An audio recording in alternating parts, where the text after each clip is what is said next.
premier jour le petit deuxième jour dans mes besoins la situation pour garder un open en ligne il faut opposer sa témoignage na oyo qui parce que tout la question aux yeux alors il faut faire sa témoignage pour le bas par rapport au yoyebi pour garder silence alors on est obligé na donne na luka contact ya prophète na tout ça qui message na tala John Gefa na bengi na répète déjà benga yo na luka yo na pesa au témoignage pour le nzamba la kisinga na mambio ndeko loba pour na faire wana ndenge peut-être ça lui base et pour na ngai na comprendre que non ezaki ngonga nzambe eza ngonga nzambe mutalobe ya kio donc on a fait mingi na moi message ya rekodaki na isi batu avant ya ko critiquer ce qui est le bimi loba mo bimi na munoko musala nzambe za makasi za puissant pour critiquer il faut ko kota na chambre bonde lipo na ngo sengi usengi sijia na nzamba répondre à la question qui est katindi msala na ewana ce qui est ezaki yenda katindi msala na ewana kile mo na nzambe usambela solo nzamba ko la kisayo moi je suis à l'école mo libanda mo na kati eso za mo na nzambe ya solo ko ka mo na nzambe nzamba ko la kisayo ke no ngongo wana ngali ndatinda ki ingai na sai de marche wana e nzamba la kisinga et na comprendre que ezaki ngongo nzambe ezaki ngongo nzambe po ibimai na munoko nao yango ina ndaluka yo ona pesa témoignage wana na yo na oyo lobaki c'est une station wana yango wana comment nous en comment on est à Claverie na Birmingham vous avez Birmingham na Birmingham ça me là na Birmingham ça me là bis moi congolais maman j'ai tout la pasteur avant Birmingham maman j'ai tout maman nani maman j'ai tout nzambe atalisi yo makambo tozobeza solo bo nzambe atalisi yo teke mwasi akoza pasteur te bon pas vraiment kokende tout moment nazalaka tantôt nakendaka bon atake congolais ere moko nakendaka kuna ere moko nakendaka mpe naza na église moko ezaka pembeni na ngawa eza église moko pentecote ya babengani rivo church ya balindele ya juste dipa na ngai yango nakotaka mais des fois seki na temps okende mpo bacongolais mpe nakendaka kuna nasambeli kuna pas vraiment dedans la kati kuna donc place nasambela ezaka juste pembeni na nga place ya mindele 1 Corinthiens 6 banda na 9 ti na 12 ezoloba makambo ebele baefféminé bato tu bakendaka na église mwasi azali pasteur bakokota lola te mpo nzambe abengi mwasi servante mwasi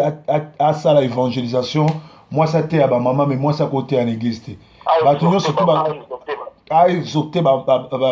ateya bamama mais akoki même pas koexorte liboso ya basante liboso ya mibali alors basi wana nyonso tu oyo bakóma bapasteur baprophétesse banani bazali baesprit ya Jézabel omo te mosusu alobaki aki Kinshasa kosekisa bato mais lere akomi kuna azolobo baempêche mais Lazare lere asekisaki yesu nani yesu lere asekisaki Lazare azali wapi basi bakunda ete ese na cimetière ya Marie Misambu sikoyo basoda baza te akokende sikoyo alobi Marie Misambu sor ndenge Lazare asalaki domoni ke bamama wana baza ndenge wana baza na badémon mosala na bango ndenge wana eza esprit ya Jézabel alors ntango yo ozokende na baplace ya ndenge wana yo moko ozomilakila mabe alors ekamwisi nga ke olobi nzambe azotalisa makambo eloko ya liboso nzambe fo atalisa yo ezali esika okende kosambela apart wana nzambe asi atalisa oyo esili likambo nini les ébélés moi c'est pas vraiment important yango lobelango les ébélés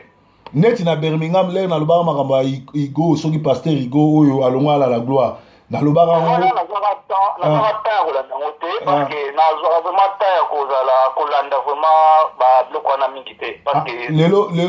lelo mwasi akima ye alandi makango nde na France ye pasteur akimi église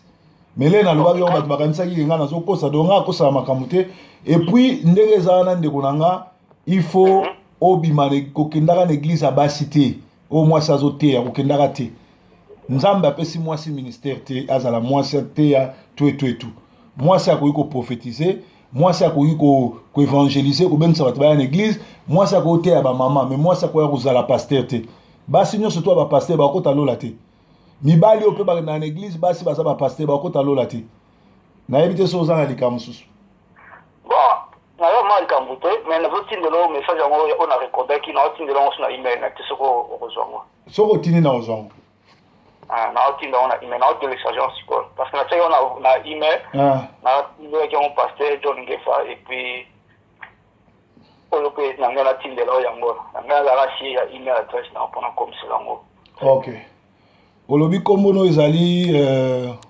bon comment on est à Claverie. Claverie. Ovani na Birmingham. OK. OK, à part ça message ni muso zanango. Bon pour le moment message à télé ça fait quand on a pesa yo message oyo. Et puis c'est juste ça. OK, merci ndeko nanga nzamba pambola yo. Ozala malamu. Olandaka Sentinel TV hein?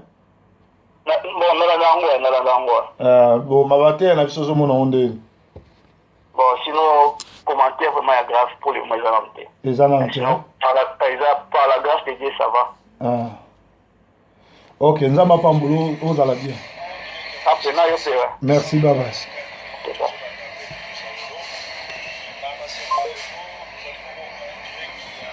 Pona kokota na Sentinel TV so kokoti OK na omoni a okoti Sentinel TV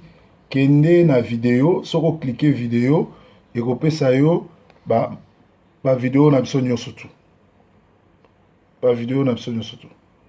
Et ko banda na vidéo alelo et kititi na vidéo asuka Sentinel TV. Obeti place ba komi na chaque matin chaque émission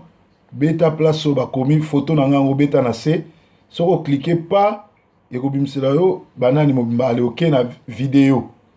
Merci. Bye bye.